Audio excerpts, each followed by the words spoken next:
नमस्कार RJD डॉटिंग channel को आपको स्वागत। ओवरब्रिज पुनरुद्धार कार्यर जांच कले जिलापाल रायगड़ा लाइफलाइन कहुवा ओवरब्रिज पुनरुद्धार निर्माण कार्य चलित मास जनवरी 10 तारिख जारी रही।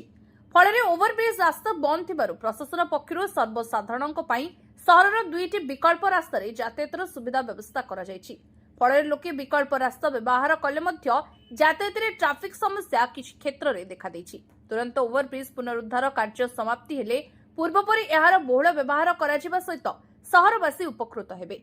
एने आज रायगड़ा जिलापाल तथा जिला सड़क सुरक्षा समिति अध्यक्ष आशुतोष कुलकर्णी पूर्वाह्न ओवरब्रिज निर्माण कार्य तदारख करछंती। तदारख समय जिलापाल निर्माण में गुणवत्ता सुरक्षा व्यवस्था एवं मरामती कार्यर अग्रगतिर समीक्षा करछंती।